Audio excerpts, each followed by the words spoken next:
Hello to Afrogoth Nicole Kali here at Fort Ward Museum and Historic Site, also Oakland Baptist Cemetery.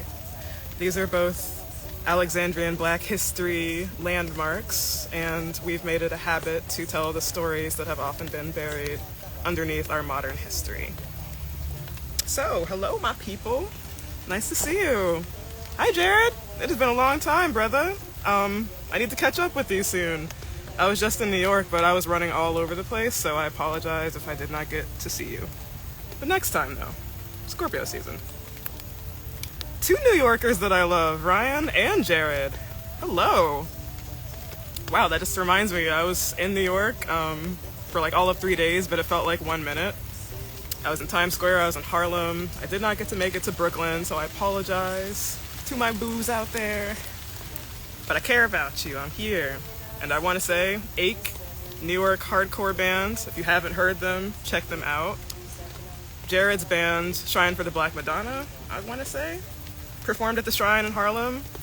I tried to stop by there on Sunday or Monday, I believe, but it was closed. Africa Kine is owned by the same people, though. So if you ever want to go to Shrine, but it's not open, pop next door. Support a Black-owned business with some amazing cuisine. It's good to see you all. We're listening to Amanar, Malian desert blues artist, and being rained on, but you don't worry about that. You just stay out with me. It's Nicole Kali back in LAX, as I said.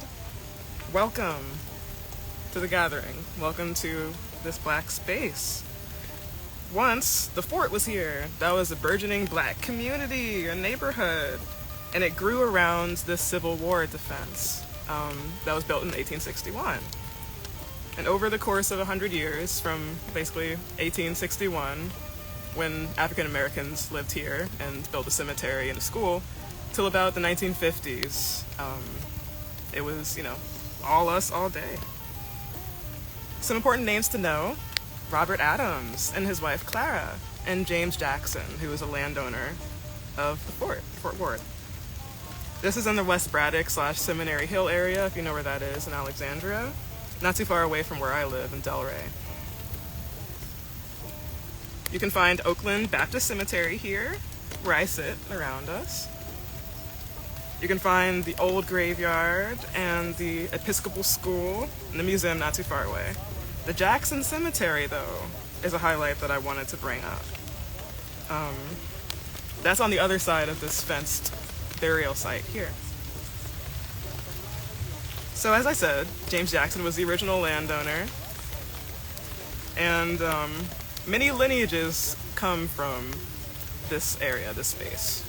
Some of the people that lived in the fort, Black people, actually still, stayed in this area to this day. The Ashbys, the Cravens, the Smiths, the Sims, Jacksons, of course, the Randalls, all still live in Alexandria.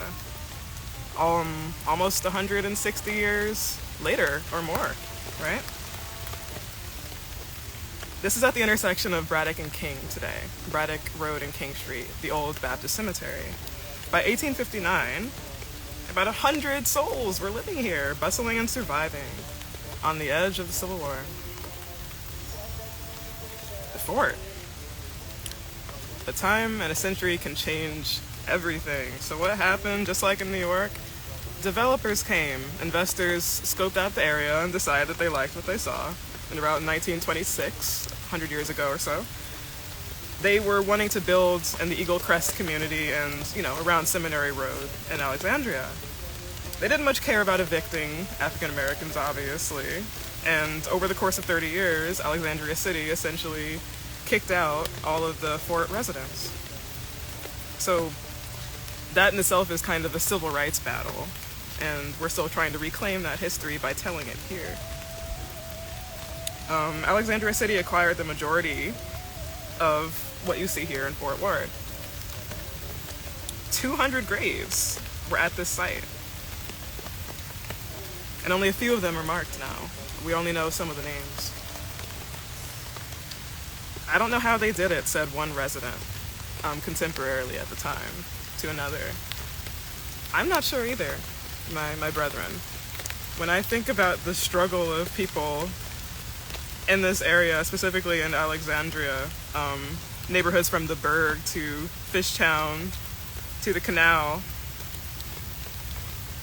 it was an uphill battle from start to finish, and it's a wonder at all that they lived, but yet they did. The reason that they call it a contraband cemetery, the place that we first started this series, is because we, black people, when we were enslaved and we ran away, were considered contraband. We were considered goods that were either stolen or needing to be returned, right? When we came to Alexandria, the north, we are free, right? But there is still the possibility of being captured and sent back to other places in the Confederacy in the South. So we enlisted in the Civil War, right? Some people actually escaped before enlistment and then chose to join the Union regiments. 2 of those people lived in the fort and are buried in Oakland Baptist Cemetery, not too far from where I sit, about 50 feet or so. There's actually graves all around us here, and it's kind of an eerie but comforting feeling that our ancestors are with us and surrounding us and loving us. I did not want anyone to be forgotten, right? Whether they are still living or not, right? These were people's aunts and grandmothers and community builders and, contemporary singers of their time. Good to see you, Kim. I need to catch up with you next time I'm in New York City. I was bustling about. I am back in Alexandria, Virginia now, though. This is Fort Ward, right? Fort Ward used to be an African-American community. It surrounded, the Civil War fort from about 1860 to like 1950, right? But then the city decided to move in, typical, and develop and build here. So over time, it became a Civil War museum. It's actually not too far away if you go down that little path. But the graves were slowly paved over, right, or forgotten or not really maintained. There's obviously restoration projects now and a lot more structure to the burial site, the cemetery here is a lot more kept up, and there's fences now separating Jackson and Oakland Baptist Cemetery, where I am now. But there's always this kind of catching up after the fact, right, when it comes to Black history. My sister, my dear, it's always oh, maybe we should preserve this because it's important, Maybe these people shouldn't be paved over or forgotten. Well, yes. Black people, African descendants, are a vital part of the Americas. We're talking the Caribbean, too, where Kim is from, in Barbados. We got some shows there, by the way. Finally put that on the calendar. We're talking Grenada, where Ali is from. We're talking Jamaica. We're also talking Puerto Rico, the closer Caribbean islands to us. These people also are part of Alexandrian history. Not everyone that is an African American necessarily is born, right, in the United States. Some of the people that came to, Fort Ward and Alexandria were from the Caribbean as well. And in the process of moving here, they became free. They were no longer enslaved. This is the Union, right, the North. This is what the Civil War was fought over. So we have some shows from yesterday and then to Sunday, if you're interested. Welcome, welcome, welcome. Looking so gothy in this cemetery right now with this light over me. Kyle Nashi, you already know, was over in England, the Flapper, Birmingham. Taffy, Japanese alt-rock shoegaze band, was in London, the Black Heart. Public Serpents performed with 8 Calakas, Dummy Toys, and Ready Man. In Nottingham, England, the Old Salutation Inn. Johnny Agostino, David Cockburn, and Micah Newsom, that's over in Trinidad and Tobago. So there's a venue called the Dalai Lama, and I love that. But llama like the animal. And then in West Virginia, at the 123 Pleasant Street venue, there was Sun Ra, Wind Chimes, and Company. Check it out. Tonight, there was the Vintage Caravan, a Luna and Morass of Molasses. and Leicester, England, Firebug. Who else? Oh, nice! Power K8 Jackie, Size, Congo, the Senoritos, over in the Philippines, Makati. Makati is the name of the city. Let's see. Oh, nice, there's a jam session over in Ukraine. So, like, Backstage Art Space is a really cool-ass spot in Kharkiv, Ukraine, and it's also very underground and anti-fascist, if you ever want to check that out and support. Tom Kiefer of the Cinderella band, you know what I'm saying, hard rock, and LA Guns are going to be at Chattanooga's Signal. Let's see, Kid Fear's Glosser on tour. They'll be performing with Origin of Speech, though. 7 Drum City in downtown DC. We love to see it. The Anthem, who is that? Iron Wine, nice, and Rosalie. We love it. That's at 8 p.m. tonight. Cool. Iron and Wine sings that song, Such Great Heights, you know, cover by, it's a cover of the Postal Service.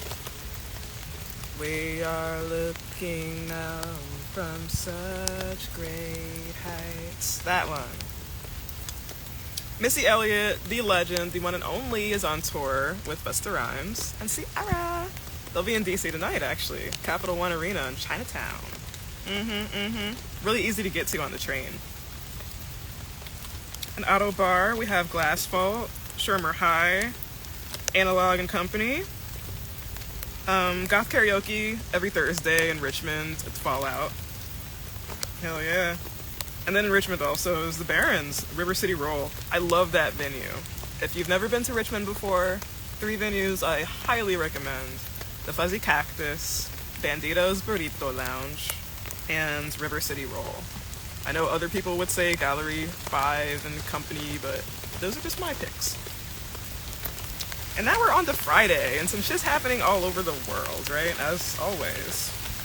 Aphrodite Rock Night in Rio de Janeiro, Brazil, with Afro-Brazilian rock her, Dani Vallejo,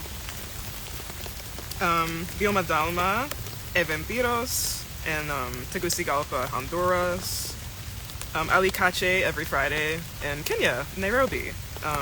They play like piano, like live piano bar. Black Monkey at Leyendas Rock Bar in Cartagena, Spain, not Cartagena, Colombia. And Black Pistol Fire, who I love, in Orlando at the Abbey. Cool. Ooh, and Aurelio Voltaire, nice, in Tampa. That's so cool. I love it. I love what's happening for this weekend. Let's see. Break and Even Fest is amazing. So that's in DC. Bands like Make War and the Iron Roses and Company are gonna be there. Backay Clear Channel, who is a black rock new wave band, black fronted, with Odd Body at the Songbird in DC as well. Sister Hazel's also on tour. I did want to mention they'll be in Mississippi, I believe, at the Bijou Theater. If you are near Delaware or Philly, because Wilmington's not too far away from Philly, you can check out the Hellaware Punk Party with Tulu, Martini, and Hold Fast, and all them goodies. Cobra Whip, The Stone Eye, and Bad Eyesight will be at the Queen, Wilmington, Delaware. Slipknot, yes, in Baltimore with Knocked Loose and Orbit Culture. It is legendary. Let's see. Mulder, Geisha, Nuclear Tomb and Torvis, Metro Gallery, 8 p.m. That's going to be tomorrow. And black-owned promoters, Right Live, Anxietia, and Two Screws Loose, Blue Fox, Winchester, Virginia. Saturday, we got Audio Fire and Alicius at Samambaya. That's at Toinha Rock Bar in Brazil. Who else? Oh, nice. All Insane, coming from their Japanese tour. Lost Threads, and that's at Sanguijo Cafe in Makati, Philippines. Chromatics, Dalai Lama again, in Port of Spain, Trinidad and Tobago. Let's see. Nice! Human Shield and Company with Calamity at High Tone, Memphis, Tennessee. Bar Sinister in LA, that's Goth Night every Saturday, 10 till close. Deep Dive Live, Good Looks, Lobby Boy and Company, Atlantis, that's in DC. 7:30 on Saturday night. Scream, The Mesthetics and Company. Where is that? Autobar, nice. Taking Back Sundays on tour, Nostalgia Overload. Ram's Head Live with Citizen, who they're on tour with. King's X, so Doug Pinnick, Black Rocker to Know, with Trope at the Gramercy Theater in New York City. Gramercy is in Manhattan. New York Death Fest, NY, also in the city, but Meadows in Williamsburg, Brooklyn. Bands to be checking out: Triple Cripple, Exit, Reeking Aura, Gland and Company, man. It's gonna be great.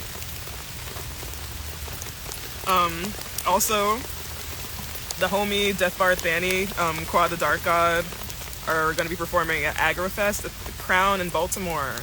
That venue is closing down, y'all. It has been an era, and I want you to support. Tickets are not too expensive, so check it out tomorrow at 7 with Armani Broken, Lady Create J, who is the founder of Agrofest. And you will enjoy it. It's amazing sounds and hardcore shit.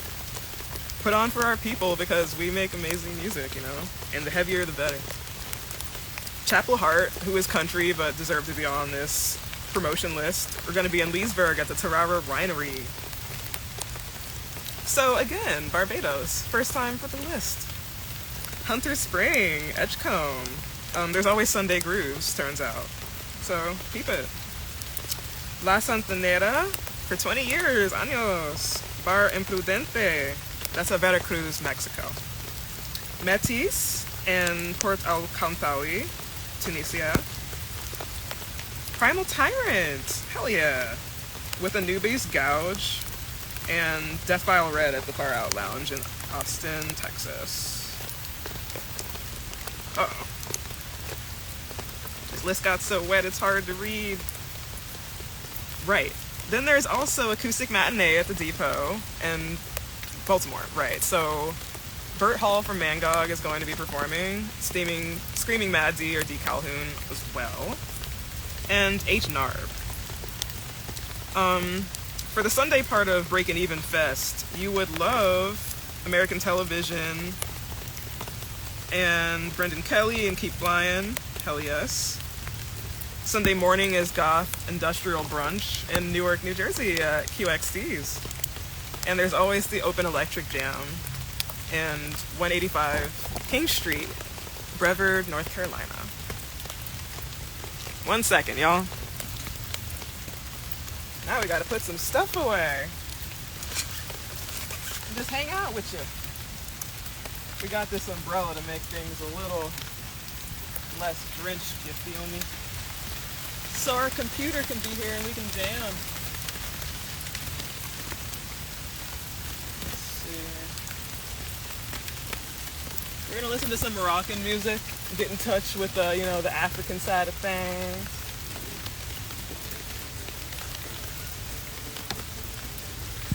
El Hadia means the gift. If you know Arabic or if you know Moroccan Arabic, you would know that Hadia means the gift. It's similar to the word baraka, which means the blessed or the blessing. This is Ganawa music, right?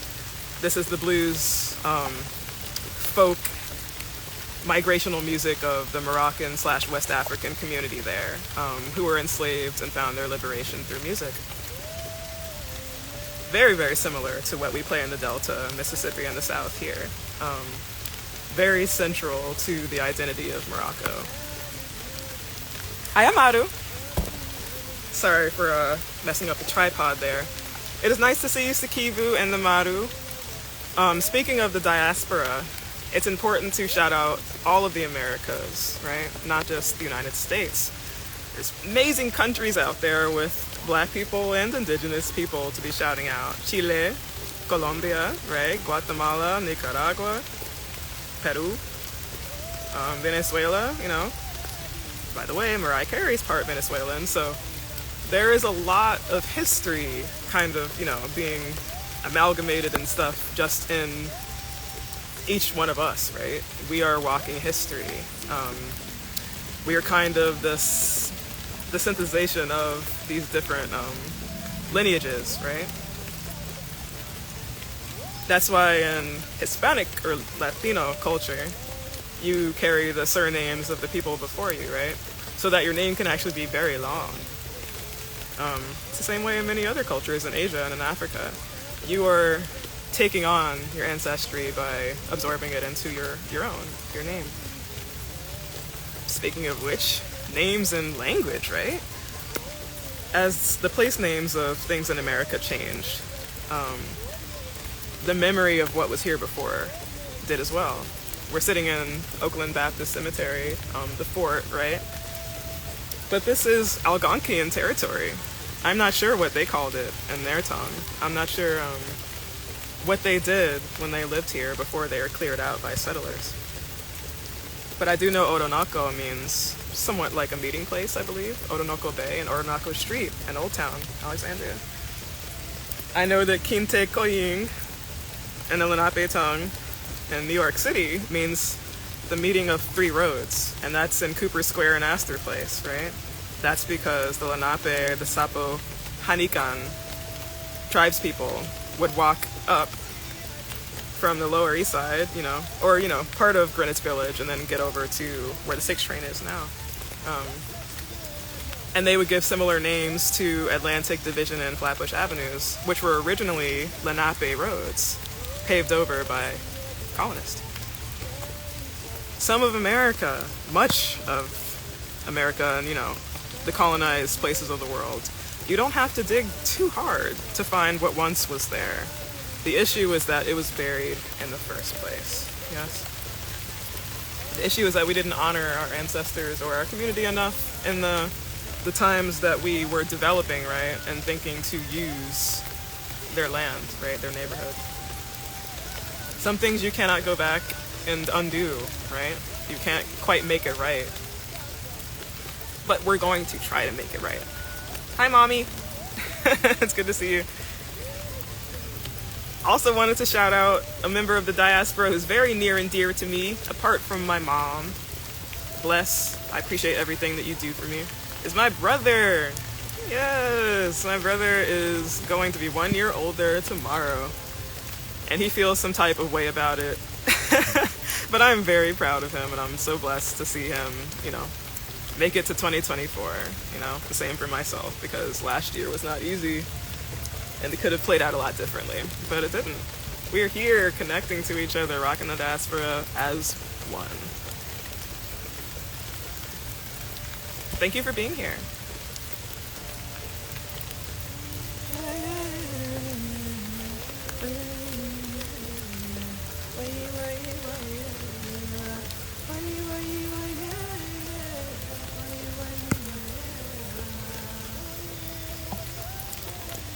I love Hassan Hakmoon's voice and his instrumentality. He has amazing tone, and I really, really appreciate everything that he's done artistically. He's also extremely earnest and very communicative. He's one of the few very well-known Gnawa musicians who I can count on having semi consistent contact with, and we respect each other. If you've ever heard Gnawa, or if you have not heard Gnawa, a really awesome introduction would be Bania, that's the song, by Zahar. Moroccan Roll. Type that into YouTube, and you would be amazed at the fusion of African folk sounds with heavy hard rock guitar. It was one of the most affirming experiences I've ever had in terms of being oh, okay, Afro-diasporic vibes have always been a thing in rock, and maybe we should appreciate that more, Hey, what's up, Joe? Something told me, just get out there in the rain, and who cares about all that? Just appreciate the nature and, be here with your ancestors. Just a little water. Never hurt nobody. Hope you're doing well, Joe. I was just thinking about you because Jamal's supposed to send me back the photos from our shoot pretty soon. Very excited about that as well. Wanted to plug 2 more people in the African diaspora, especially in the DC area. Joel Bernola One Shinobi. Really, really amazing photographer.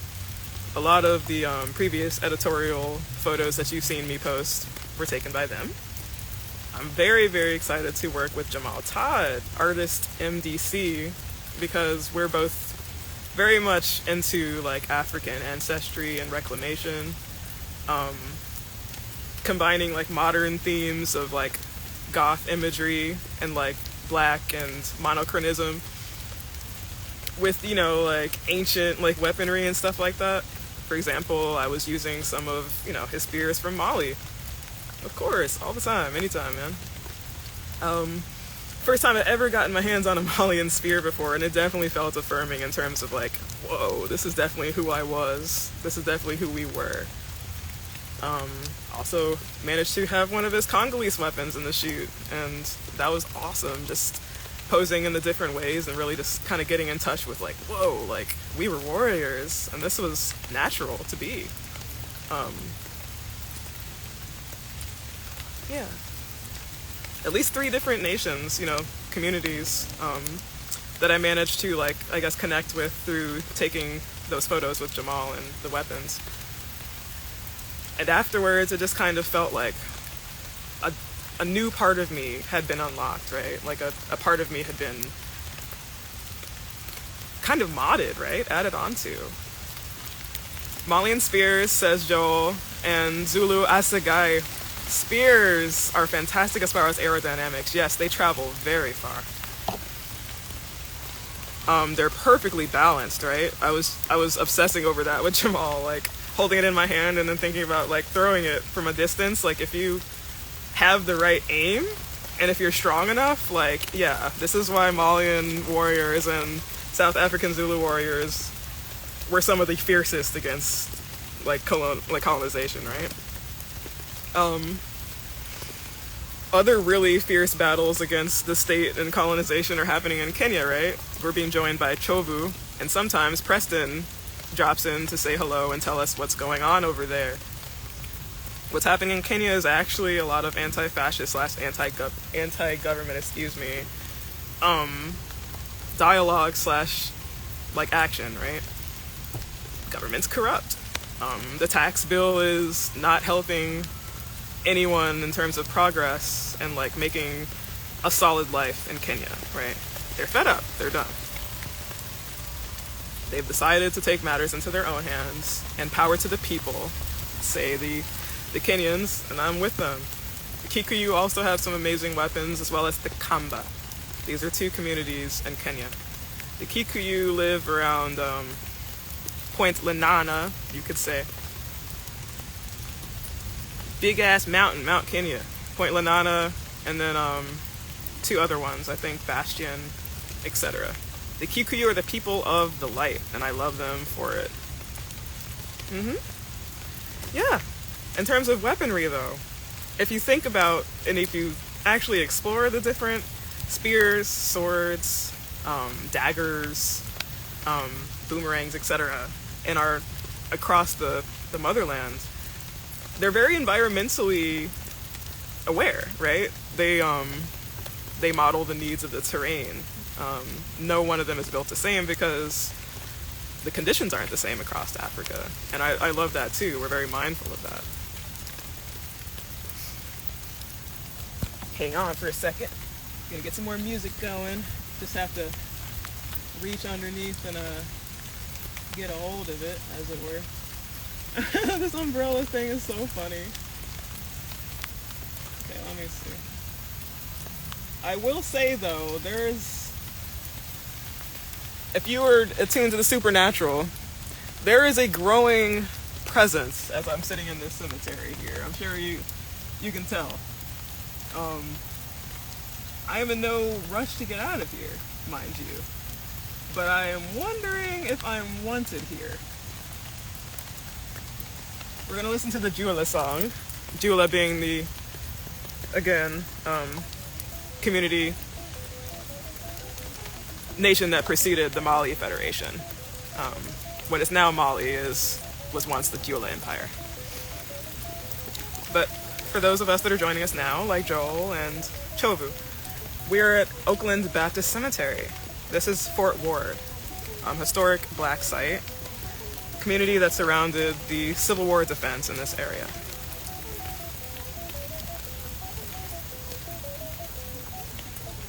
It was here for about 90 years or so, until developers decided to take it for their own. And many of the graves and the markers to them were lost. And I'm here because I want to show love to them and honor them, even if their names are not able to be seen, even if their names aren't known to us. They still mattered.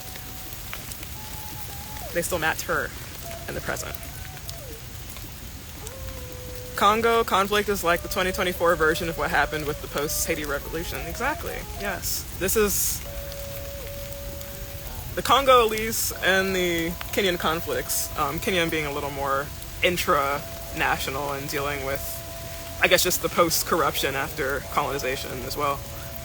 What's happening in Congo is very much resistance against corruption, but also like colonial forces. Trying to expel the peacekeepers, from the UN and a lot of the Belgian and French influence that's still there remaining. They have every right to do that, but there's always been this ferocious rebuttal to, like African resistance and I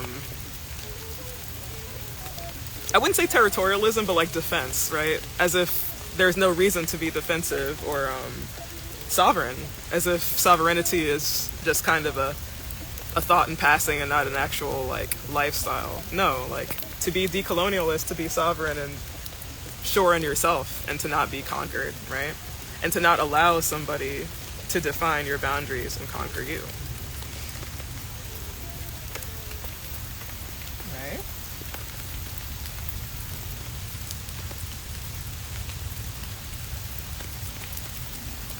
That is always going to be said and needing to be said.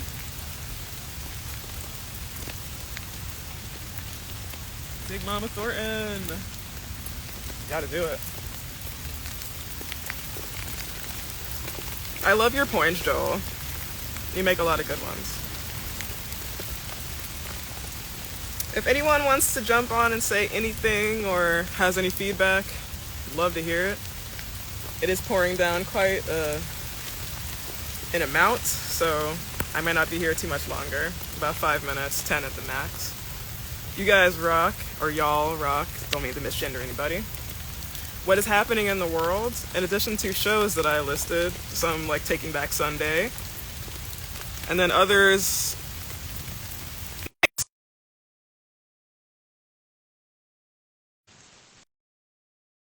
Yeah, feel free to hop on.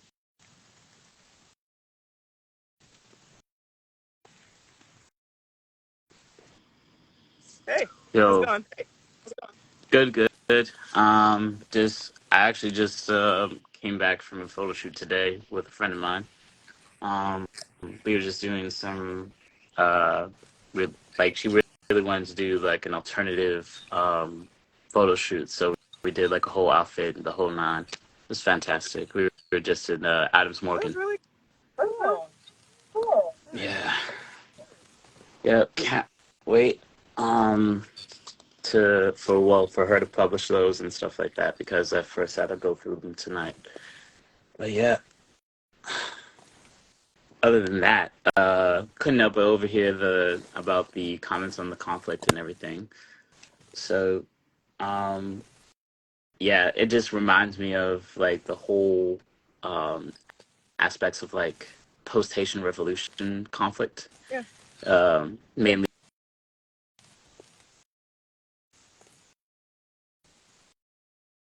No, I completely agree. It very much is that, and I'm wondering why that is. Apart from the themes of colonialism that we were talking about before, I think we're having some issues with the connection there. You still there? I'm not sure. Hold on. Hmm. Let's see.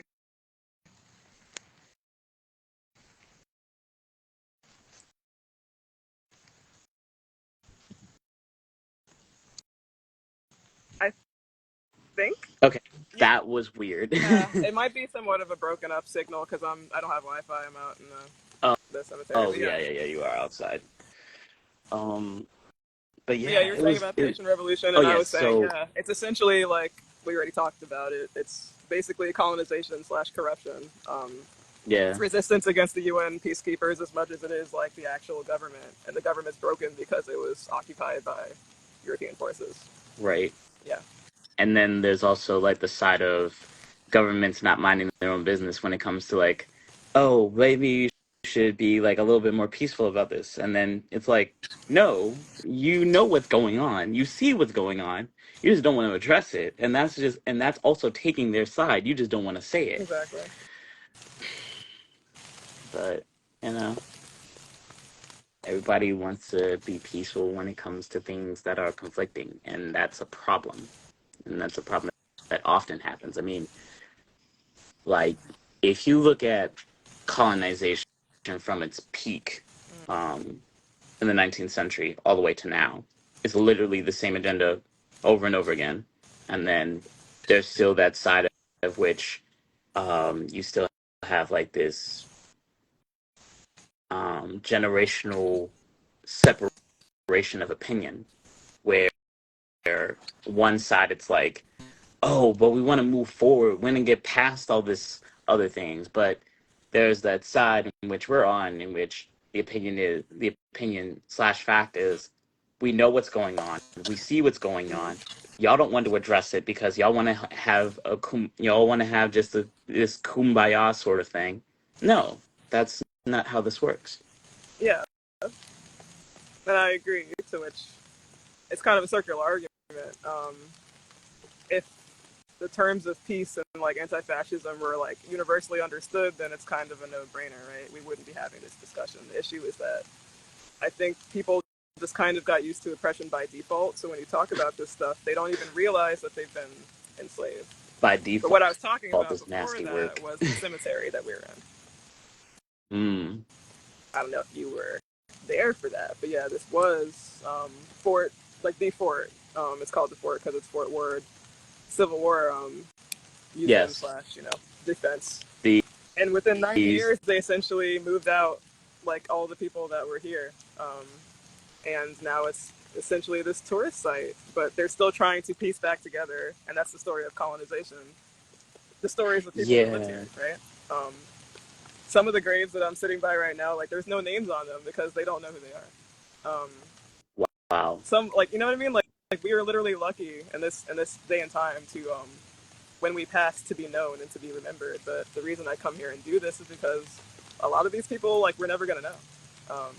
And the least we can do is say like, hey, like I see you, like you know, rest in Yeah. peace. Um, yeah, when it comes to stuff like that, I mean, being that when it comes to even forts in DC, where you had like multiple fronts defending against the oh my gosh, it was just there. It was the Union and Confederacy. the Confederacy. When it came to defending against the Confederacy, you know, a lot of times, and this is where Hey, um, Largo. yo, and this is where I we know for a fact that if it wasn't for what Frederick Douglass did in conversing with Lincoln on on these things, like all of this would have went to hell. Um, and that is when it came to understanding like how population within your forces also works. Mm-hmm. Like say, for example, with oh, what's good? Um, like for example, with even Negro soldiers in the South, colored soldiers in the South, colored regiments.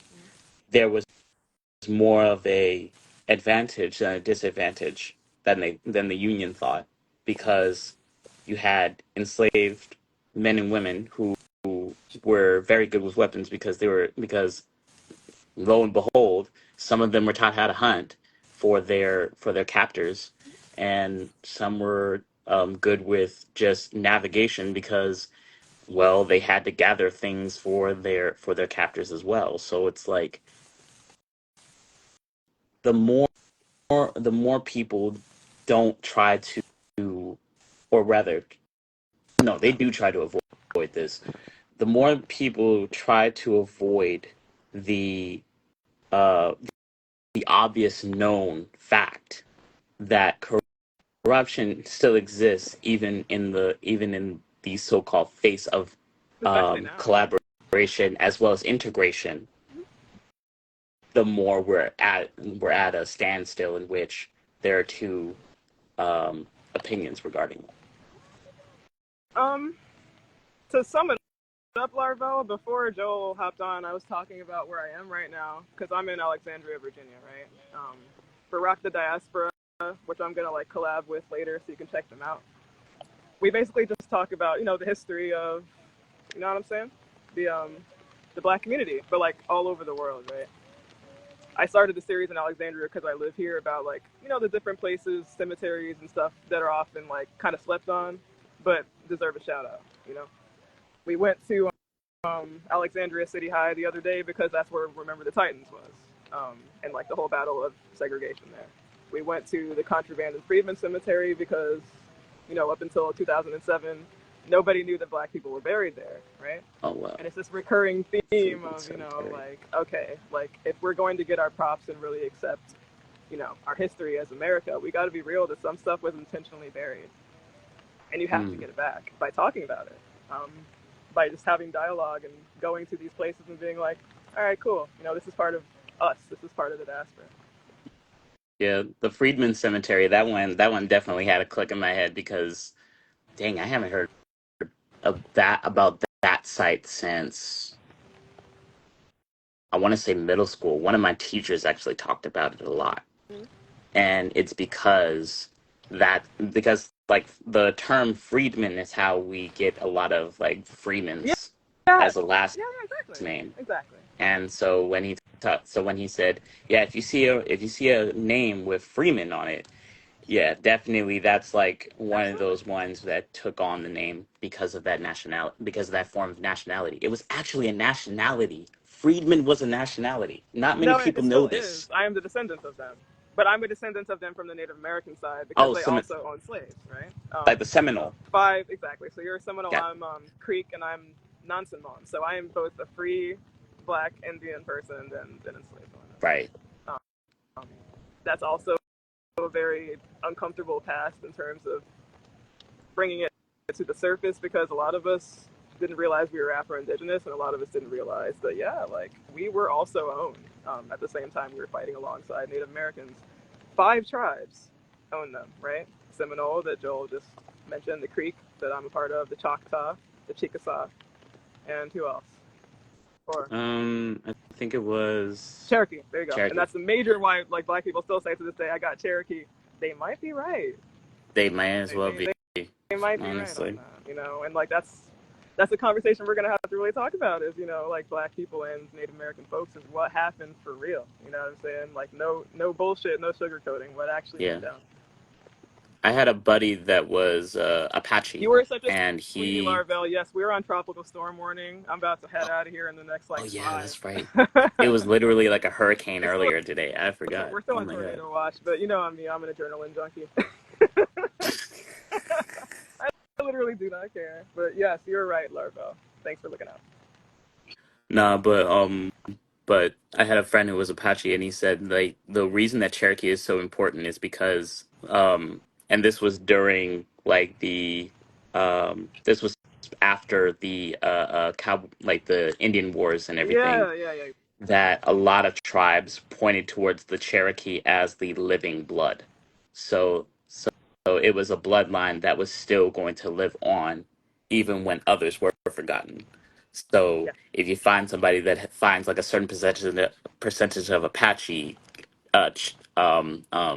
Comanche, Chickasaw, either way, like that, those were the ones that saw like that bloodline as a living bloodline. understood. Yeah, I completely understand where you're coming from on that. Yeah.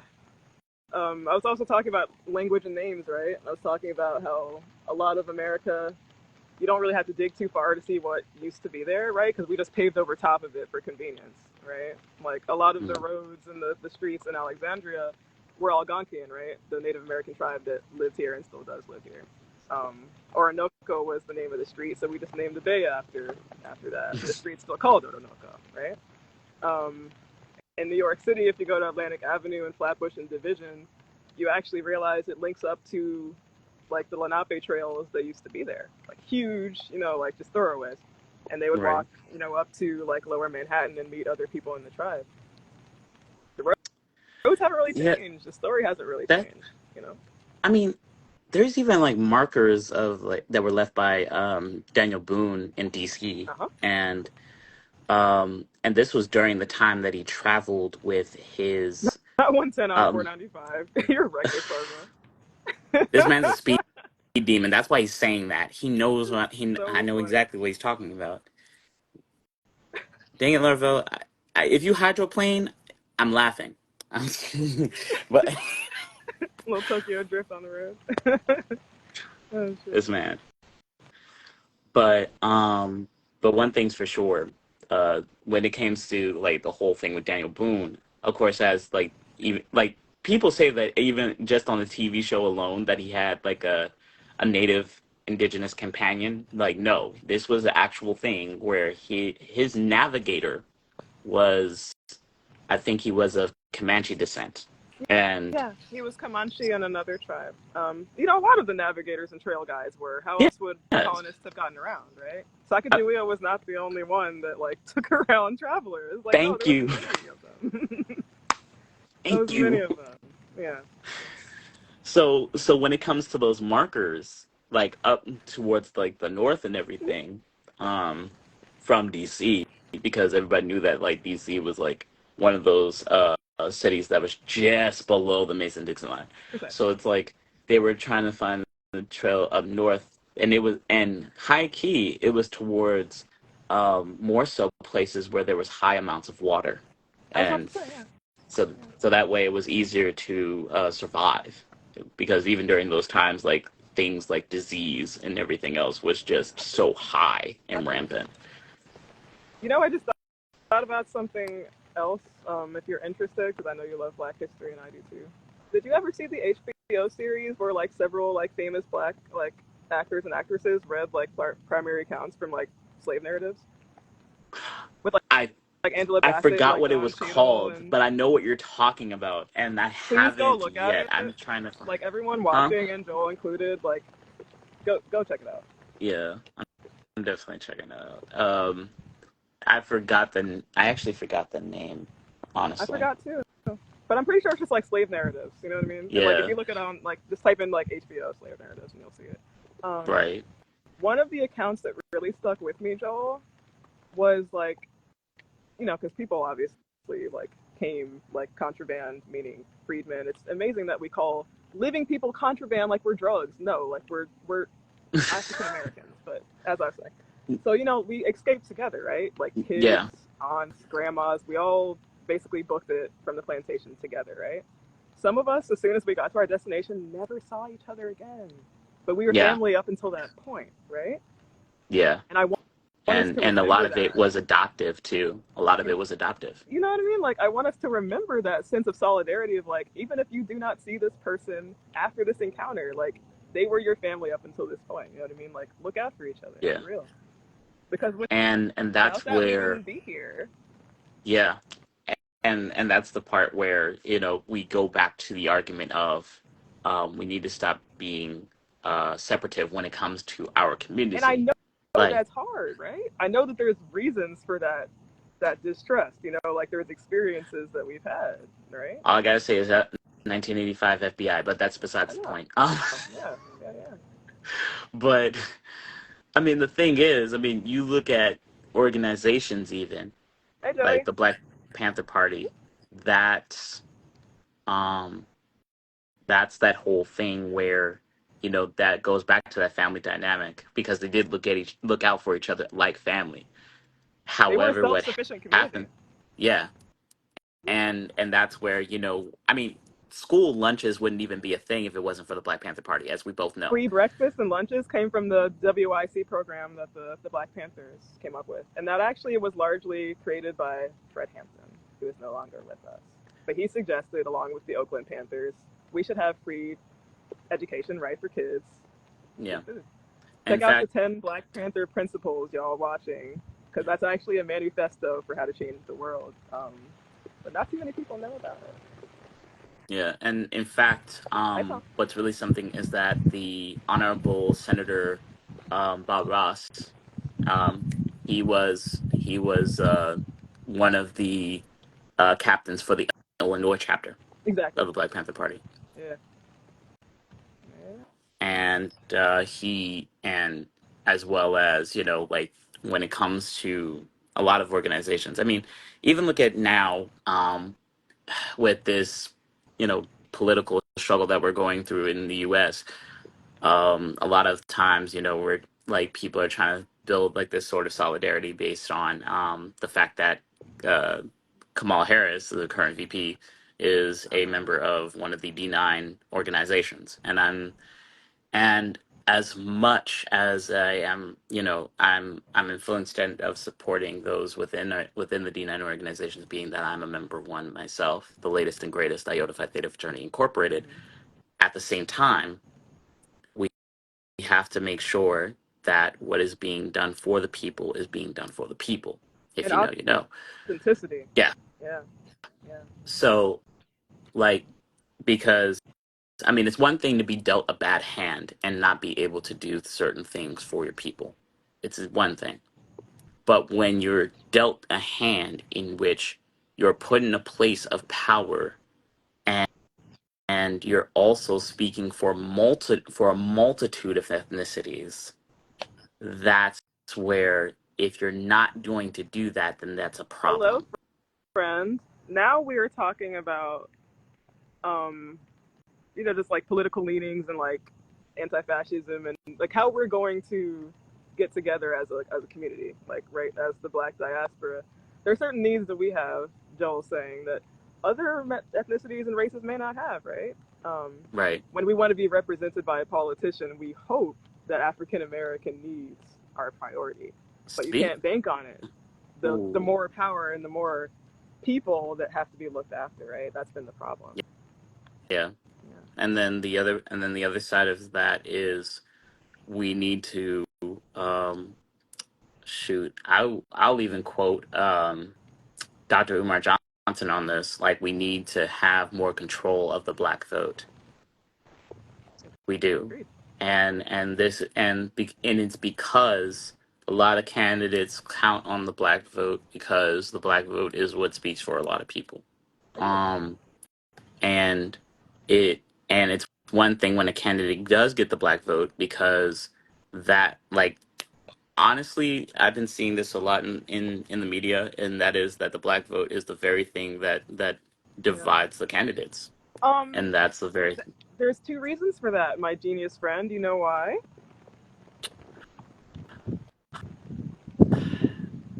it's well, for one thing, um, it's a marginalized community that is centered that has gone through a number of separations. And because of that As separation, our vote is kind of split now. Yes, it is. Not completely down the middle, but kind of halfway, right? So now Yeah, both parties know if I poke at them just the right way, they'll vote for me. And that's why Joe yeah, and Biden that's said what the he said, right? yeah, Because he knows that. And unfortunately, we showed our hand in terms of our cards. We're like, if you know what I mean? Like, we're not quite banking on either side because everyone has different reasons for being a Republican or a Democrat or neither, right? Um, yeah. Like, there are those who are in the choice of independent, as well as there are those even when they're inside of a specific political party, they don't want to vote at all because they don't see a lesser of the two evils, if you will. and that's where a lot of African Americans are right now, and I cannot blame them for it, right? I can't blame them either. I mean, the fact that even President Biden even said, like, oh, like when he was asked, how do you feel about the anger coming from African Americans due to lack of progress? He says, I don't blame them. That is the most truthful thing that I've ever heard from anyone in the Democratic the political party ever. That is the most truthful thing that I've ever All heard in my life. right, so this old Bec- man said it, right? What's he gonna do about it? And that's the shit that I hate about Democrats. Is like, all right, so he can admit this shit. Now what? Huh? Huh? but now it's getting close to the end of the term. So That's what's why do you happening? think I'm kind of like, I'm trying not to freak out because I'm seeing how close we are to that curve and we're not ready yet, fam. Like we just got on the boat. Like I'm screaming. I'm screaming. I feel the black community deeply rooted and people feel that yeah. Like I what do you think, Skulls? Like what do you think's gonna happen in 2024? Because I tell you what I think might happen is like Kamala's gonna win by a very hairline margin, like a Yeah, very, very very, hairline. very close margin. And then It's a all very of Trump's like voting base is going to flip shit in response, and they're going to try to take over the Capitol again and fail. Like I feel that in my bones. I still think that they should be executed for treason, but that's besides the point. Capital punishment is definitely like on the table for anyone involved in the coup of January 6th. Like If period. it would if it were up to me, they would have been done by firing squad, Like all of period. them. Like I feel like Trump, they say, but continue, is going to get back in the office because of the money, and it's actually going to make a lot of people take accountability and go back to work. That's kind of what I thought was going to be the alternate reality if Kamala doesn't win. there's there's that, but there's also the problem of Project Yeah, that's a 2025, major issue. and and That that changes the legislature, right? We it can't bank on the government staying the same with a plan like Project 2025 because that's completely changing the building blocks that's of government. that's a whole other problem within itself, and The fact that these niggas were really sending documents to different politicians, like, check out our little manifesto. Like, are you serious, man? Like, don't even get me started on the fact that they're even saying that anyone that's in like the military and are mm-hmm. um of certain sexualities is like out. They're And like, I'm no like, Chelsea Mannings. I'm like, be, excuse be, me. being that I'm a former member of the I'm a former member of the military. I'm like, That is um so nuts to me. what? Excuse me? I Do mean, you I'm know not how surprised, many but it's just like, in terms of like, a big part of their voting base is veterans, right? Like, that's just yeah. immediately like alienating so much of the constituents that would be potentially voting for them, like the Republicans, Like, do you right? like? I'm like, because I even have friends in the Navy, who they were like, do they know how many people in the Navy are Or like like, of the community, like of the yeah, spectrum? And I'm like, they don't want to know. That's why they say don't ask, don't tell to this day. They don't want to know. our our our military within itself would probably be depleted by at least half if that happens. But if I speak, but if we speak, then it's a problem, eh? I feel like either I way we go, we're can't. fucked, and so does Larvell. Y'all, it's gonna be okay, but it's just gonna be ratchet for a long time. So get your Ratchet firearms and get your with a self-defense capital up. R. Like, get it up. All right. If you didn't know how to fight, like learn how to fight. If you didn't know like survival skills, shit just it's gonna be a little weird for a little while. Uh, I also uh, feel that the black community lacks knowledge because they're distracted. We're purposefully distracted, right? Like I yeah. could only blame us to the point that like it'd be different if people weren't fucking with us intentionally and distracting us. But there's very clearly a plan to keep us focused on one thing while something else is happening, right? All, Um, all I gotta say is having Megan Thee Stallion perform for the sake of the vote of the vote. is quite nasty work. Like I was stretched to my limit with this woman in that moment. I'm not gonna lie. Like I was team Megan and I still am team Megan, but she really took me to the limit with that. I was like, no, not you. Watashi wasta. I do love that new song of hers though. She was a banger. I mean, it's the parallel of Japanese and black culture put together, so I'm with it. All I I like that choreography. all I gotta say is to those who are practitioners of the craft, if you will. Um, yeah, we're gonna need your weapon skills, No, honestly. I was, Um, our people don't do their research. Well, I was talking to my mom about this. Like, we kind of expect other people to do the research for us sometimes. Everyone does that, but I think we really do that because it may be too difficult for us to like pick up certain skills to do research. Like, not all of us know how to like look shit up and like, right, find information in the first place. And then you look at the articles where it's like, yeah, people are reading like 30% less than they used to because everything's online. Like, yeah, the right. books thing is that's a factor as well. That's And a factor. and then what's even worse about it is that there's Mhm. even less of a learning curve Yeah, I due know. to the fact that there's a great percentage of people that aren't teaching their kids how to read at an early age. See? So you have 2 and 3 year olds not knowing how to say the alphabet. Yeah. And like, I think it's just because like maybe the last generation or two of parenting just assumed that kids would pick this stuff up from somebody else. But no, like that's literally how kids get left behind is they fall through the cracks of just assuming, like they'll learn, you know what I mean? Someone will teach them or like they'll Right. figure it No. out. No, like kids really do need structured, like attentive learning or else some stuff Yeah, they're not gonna know. Yeah. that part. So now it's like, because I mean, there's only but so few like youth even today that are going to be like, um, those like you and I who didn't trust textbooks at an early age, Yeah. and then decided to look things up on their own and see what and ask questions.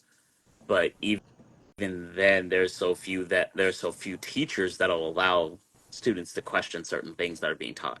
We're in a very anti-academia phase, Larvell and Skulls. You're right about that.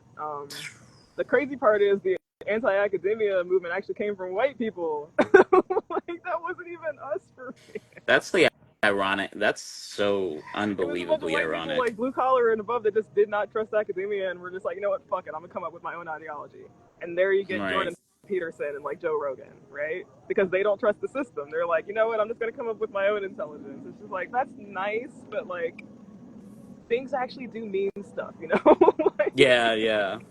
Like even when I decided to like look up things in encyclopedias, I still asked my grandparents, God rest their souls, like what does this mean and why was this written during this time? And they'll be like, well, X, Y, and Z happened, so that's why that's written. And I'm like, oh, that's what happened. Okay, and yes, that's what I'm saying. Primary accounts also fill in those gaps. So you can ask people who were there during those times, right? Or like who might have more great. insight about what happened. Like your grandparents. Oh my gosh. I'll still like I will never forget like the I even still have Ivy Vibe and Seymour. recordings of accounts from like at least two people that lived in DC during the Oh civil rights movement, fuck yeah, that's yes.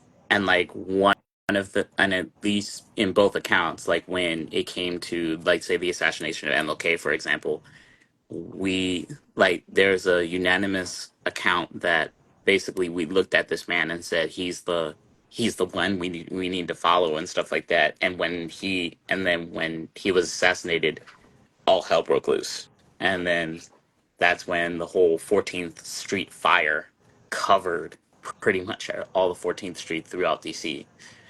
And I will never forget this story. So one of the people that witnessed him get assassinated, Jackson, he actually went to DC by plane Mm-hmm. with a shirt covered in MLK's blood just Just to to tell tell people people. in the mall that he has the shirt where that was worn during the time that MLK was shot. Yeah.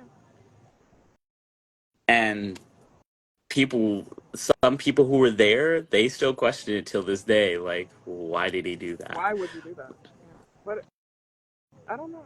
I mean, it's the same thing. I mean, it's the same thing with that's like it's almost similar if not very identical to how to the reaction of Gianni Versace's assassination.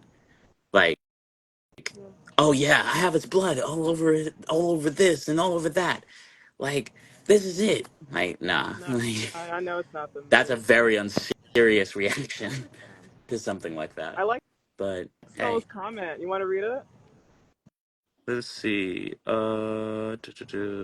Which one? Um, we were Uh, talking about Frederick Douglass in the Black community.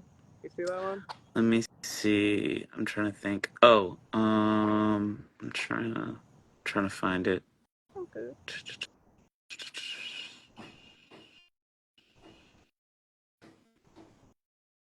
It's a really good dialogue, y'all. This is what the Rock and Diaspora is all about. No, I can't see. I can't see the other comments. I don't think.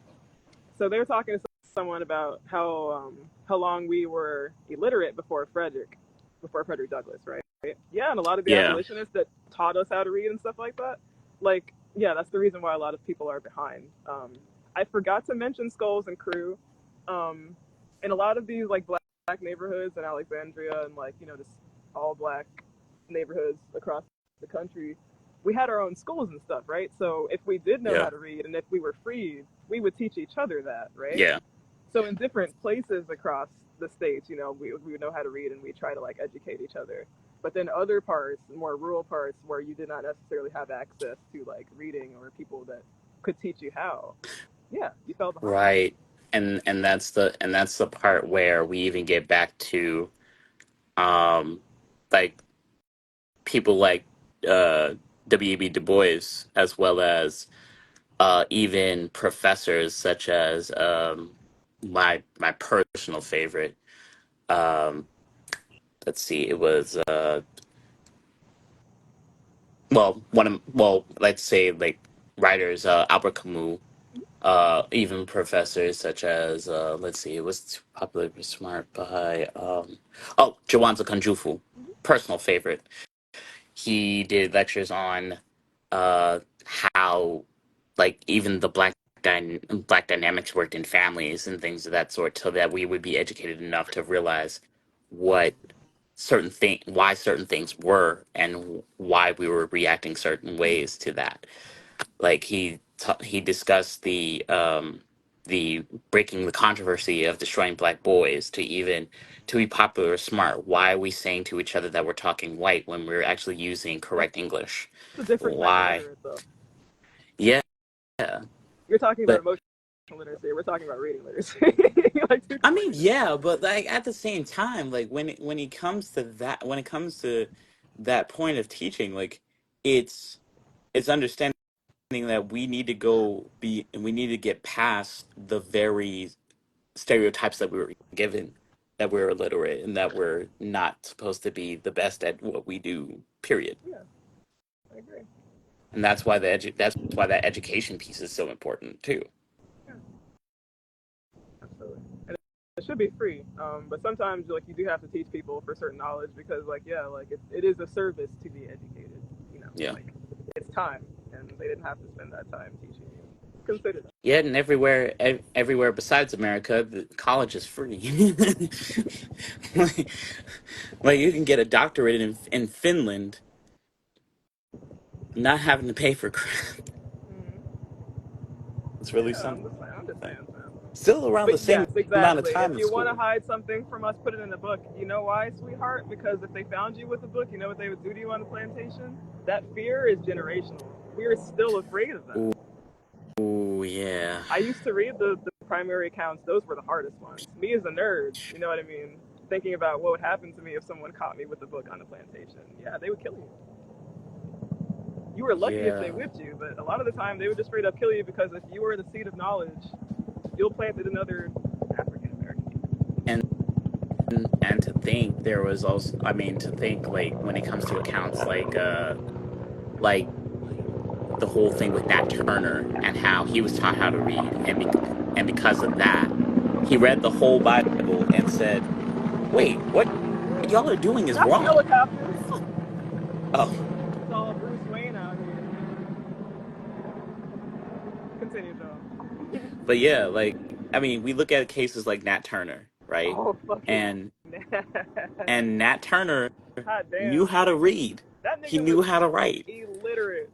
But he had the he had the political education. He just had that. You know what I mean? Yeah, and then with that very influence, he was able to cause a rebellion that was one of the most Exactly. bloodiest Thank you. rebellions ever. Exactly. So don't discount the fact that you don't always have to be, you know what I mean, like book smart to Yeah, have the, like the political knowledge to like get shit done. It's just like it helps so that you can be a little more aware and like learn more, right, about the but rebellion it's and what you're gonna do. but this is where it gets wicked though. Like the fact that And yeah, he Largo, it's gonna decided take to some say time. I learned, like he reads the whole story of Moses, and then he's like, wait a minute, the very thing that y'all are doing is wrong. Like, what the fuck? And I said, no, he's just, and so that's where we get to like that whole thing about how he carried his Bible in one hand with the machete The in the sword in other. the other. And if you actually because I love being the person like, hey, like this one like modern black film like actually is a throwback to this other story. Yeah, like the Book of Eli was actually legit just like Moses, Yes, it was. just like apocalyptic Moses. And that's beautiful, like and that recurring story of like I am your shepherd, I will take you to a promised land. Like that is very recurring through the diaspora because of what happened to us. But like even Right, Moses, like that's an African story. Like that's one of the oldest diasporic stories that we have. Is him leaving Egypt, right? right, and then being the leader of the Being the new Hebrews, leader, the African leader of the Hebrews. Yeah, yeah. and The then tribes of Judah. the other part is like, but what a lot of people don't realize is that even the names that come after of the different tribes of Israel, like that's a whole diasporic Malachi.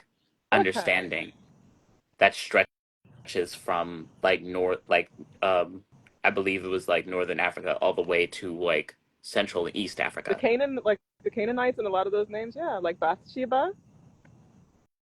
Um, like what's the other one? Malachi, like I just said. Yeah, some of these Malachi. actually like those are Mhm. very common names as well in like the Hebrew diaspora in Ethiopia on the eastern part of Africa. And And if you keep then going north, then you reach Egypt, etc. Yeah. I mean, even Solomon was like of African descent, and Yeah, then you even Solomon read is about African. his whole marriage with uh, Queen of Sheba. Queen of Sheba. I forgot the her name at the time. Can't remember. But even with the queen, even with his ordeal with the Queen of Sheba, Yeah. like Esther. she was the one woman that outsmarted him, Esther. Yeah. and that's why he has to give up. That's why he had to give up the Ark of the Covenant. Esther and Vashti, right? Yes. Vashti was his Indian wife because, again, the Indian diaspora was a thing. By the way, a lot of Ethiopian people were enslaved by India, so there's that connection too with East Africa Oh, that specifically part. too, I right? totally They forgot say about that that. Vashti actually might have been Afro-Indian because of that, but we're not Right. sure. But it's But it something to was consider that like both of his wives might have had partial African ancestry. Esther might have been partially black. I stand by that, and I know that Vashti Esther. probably was at least partially African too because they said that she came from the part of India where they were actually enslaving Ethiopian people. Right. And part of that would, and that's even due, and you can even see influences of that because of the colorism in India, See? especially Yeah. It's old. The with the Shidi. push on the division of classes due to Caste is Hinduism. by color, yeah. Caste is very much colorist in Hinduism. Why? Because they've had very ancient contact with very, very dark skinned people that weren't just Indian, right? They were also African. Yeah. Um, and in that And so dialogue, they they called kind the of learned the nuances between us. Um, and then realized that, yeah, like maybe it would be cool to have us as slaves. Not all of them, but quite a few Indian empires, unfortunately, right, including the Mughals. and that's why they call darker skinned people untouchables. Touchables, yeah. The scheduled caste. Skull said that's the problem. We as black people We have leaders, sweetie. You know what the problem is? Yeah, they either get assassinated or they get their heads get too big because it's hard to be looked up to by so many people and keep your head on straight. You know, like it's very difficult for people to walk that line and not let it get to them. You know, and because you know that you're being seen as a black messiah, like that's a very toxic cocktail for some people. They're like, look at me, you know what I mean? Like I'm leading the Negroes. Like, am I wrong? Am I wrong? Like some people, when they get a position of leadership with the All I gotta diaspora say is specifically, Fred. All I gotta say is Fred Hampton, and we know where that went. Fred was the realist, and what happened to him? He was the most straightforward. He was the most sweet. Like he was the guy. And then And they that's decided and to raid his home. They raided his home and shot him in front of his wife. no, they shot her too. They both died. But, yeah, like they shot up his house. Like it was So, insane. so rest in peace to Fred Hampton and his wife because yeah, they actually both were killed in Oh, that they were shootout. killed in. They were killed in the house. Seriously? Whoa! They did I not saw the get that. pictures only one. You Like know I only what? But saw then them once. again, then again, creative licensing when it comes to films is quite. Okay, she survived. Okay, yeah, cool. I don't know why I saw the picture and she got Yeah, she shot. saw. Yeah, yeah, she survived the house shooting. Then who got shot and actually died? Then I don't know why I saw a picture. Let She me was pregnant see. at the time though, yeah. Yeah, she was pregnant, Okay, and so she had to live. that's why his son carried on the torch Fred after that. Hampton Jr. Yeah, I know. Corruption has always been happening. Absolute power corrupts absolutely, and that's always something that black anti-fascist leaders and just in general people have been saying is like you cannot let it get to your head because there's too much at stake. There's too much to lose. It was. Um, yeah, go down the list of all the Panthers, and a lot of them, like pretty much all of them, will tell you very like matter of factly the assassination attempts that happened to them, right? Yeah, Huey Newton, like yeah. you know what happened to Huey. Um, Bobby Oh, Seale, yeah, right? yeah. Who was a former who was I think he had just retired from being a U.S. senator. Eldridge and Kathleen, right? Yeah, Angela as well.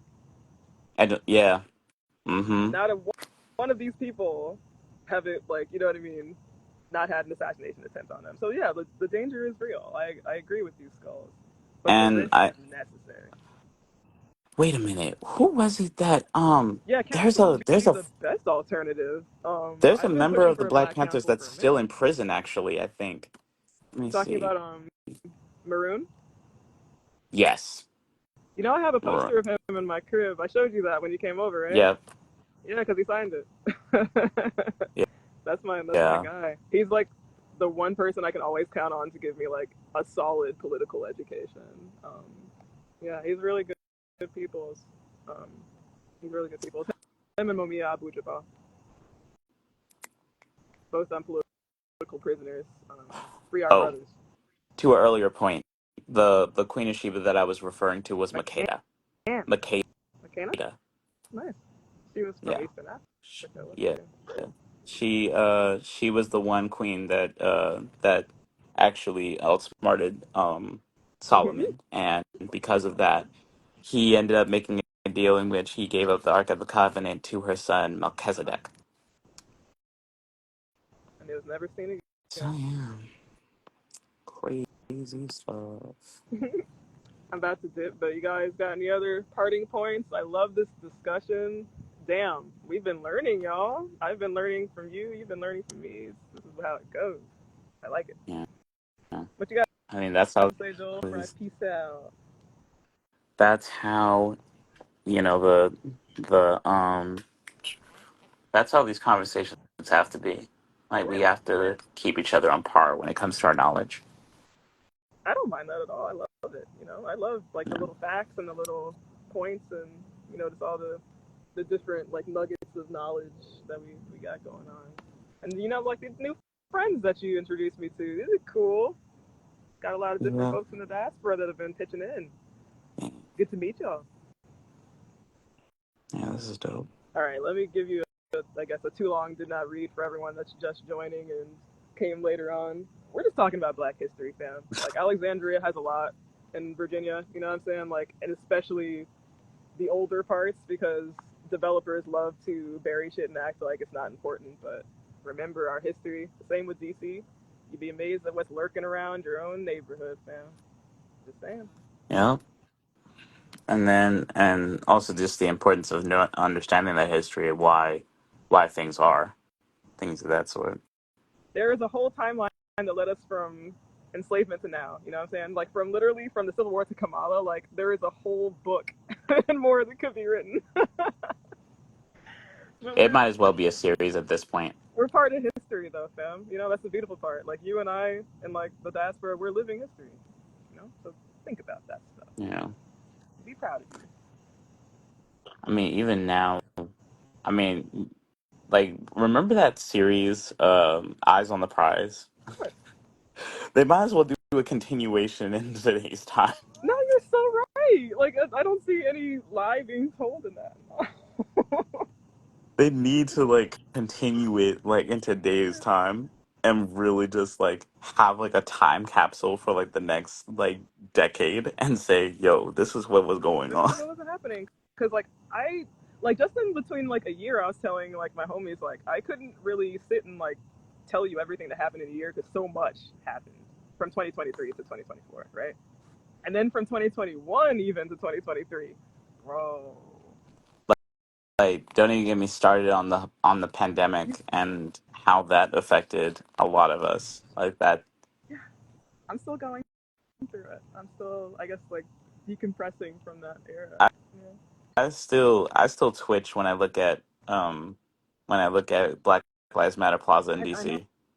Yeah, yeah. A lot of really grimy shit happened during that era, man. Very A lot of grimy, extremely grimy. I'm really proud of DC for standing up to it. I'm really proud of DC for showing that love is still supreme. Love is still supreme. Yeah. DC all day, baby. Yeah, and also to those who went through a lot during that time, No, yeah. and I got to see y'all during that time. Like, thanks for being there, type stuff.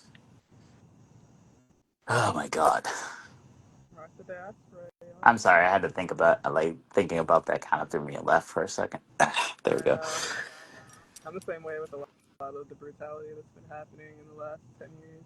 It's just, yeah, I don't have as much of a physical reaction, but I think about it and it's like gravity, Uh, I guess. Yeah. Wait, give me a second, Larvel. No, I'm not borrowing you a Ferrari, even if Because he's money was no Italian? That's question. funny as shit. He's asking me if to buy him a Ferrari. I was like, no. Even if money wasn't a question, I would never. But I would never do that. Um, That's and then hilarious. it's like, but yeah, it's like what's even crazier is the whole thing of the fact that some people are still in the in this sort of understanding of today's political world, and they're just like, well, I don't want to stand with this because of this, that, and the third. And I'm just like, well, why don't you point out the fact that, none of none of our issues within our community have been addressed yet. No, Let's talk exactly. about that. You know, And we will. That's what Rock the Diaspora is all about. like that's. Uplifting people. But I'm saying with people's, so-called understanding about like, oh, I don't want to vote because this, that, and the third, and I'm like, Bro, we should so talk about how this is that going to help? before. I told you I was leaving. Like, what are you doing? This is not a dialogue that you start as soon as I'm about to go. Like, Uh, my bad. My bad. I didn't. if you wanted to talk about voting, we had a whole like hour to talk about that. That's a good point. That's a good point. So You the know, on do not came read in, version of the voting is I mean, I came in late. So this can be a conversation for another day. I don't mind that at all. like no offense, but yeah, that's kind of what I'm Yeah, trying to yeah. say. I came in late. I'll take accountability for that. But yeah, do you have any like other like points that could be a little more succinctly added before I go? Um, hmm, Luke Cage for we president would mean a whole lot of gunfights and sword fights, but a lot less political opposition. Like a lot less political ops. Like you wouldn't have to worry about ops if Luke Cage was president for real. I will say that. if Yeah. Luke Cage ever, if there was ever anybody that came out to be like Luke Cage and he became No president, one's fucking with that nigga ever. nobody is doing anything. Like anything that he passes, and I mean anything that he passes, no one's gonna say shit. Because like, would you take that ass whooping? I wouldn't. Like, I've seen Right. what Luke Cage be doing to niggas. Like I saw this shit. I know one thing, a lot of certain people would stop wearing masks and actually stay in their houses. It would be kind of like the purge, and that's the point that I wanted to make right before I leave. I know that it seems like we're in the purge type era right now. Y'all, it's fine, but I will say get your self defense up. Joel and I are not wrong to make that point. We're Yeah. not quite in the purge era yet, but it's a little dicey. Um, I would say as my last point, fellas, we got to do better. You Um, already are, fam. You're too hard on yourself. You're doing no, no, fine. no. But what I'm no, no, We no. But this is what I'm. But hear me out on this, right, fellas? We got to do better, right? Um, we need to be mindful that hospitals are being to Black women as police are being to us, and uh, we also need to be mindful that we need to be more protective of the women in our community. So, Yeah, because as much as I am I'm just Xena, gonna. like as much as I like being Xena, I can't always be Xena. Someone has to protect me at least some of the time, and I've been saying that for a minute. Like in the times that I cannot protect myself, will you, my brother or my comrade, do that for me? Yeah. I should be able to rely on you to do that. You know what I'm saying? Like no bullshit. Like I should be able to be like, yo, like if I cannot carry my shield or my sword, like will you got my back? And your answer should And be, yeah. yes. And it's so funny because I recently have found my shirt saying that says "Protect Black Women" on it, and actually I'm planning on wearing that tomorrow just because it's Yeah. Friday, No, and so exactly. Wear it. I be wearing my Black Power shit all the time, and I want that shirt. I need to get that shirt. yeah. But This was yeah, amazing, Joel. I You've taught me appreciate you. so much. Do I you have anything to say to people in the? Do you have anything to say to our ancestors here in the cemetery? I feel the presence. They're clearly listening. Yeah, but yeah, I appreciate you for having me on the live as This well. is amazing. We should do this more often, fam. Talk more like Black liberation. Get your friends like in the dialogue, all that stuff.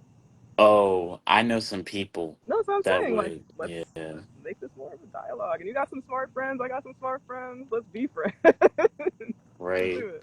Shoot, we can even have like a whole discourse on some sort of like videotape platform, whichever. I don't mind that at all. No, absolutely. Let's let's like text after this. Let's talk some media Talk plans. I'm offline. with it. I'm here with it. Yeah, let's do it. Yeah, we're about to take over the world, y'all. But on the flip side, if you want to peep Rock the Diaspora, that's where we be hanging out primarily. And I Mhm. appreciate all y'all for being here. Joel, you most of all. Oh, and check out the website, guys. Rockthediaspora.com. Oh, Check out the website. you're amazing. I try to Yeah. be. Stay Black, stay safe, and stay Stay you. alive. Yeah, stay you and stay alive. All right, y'all.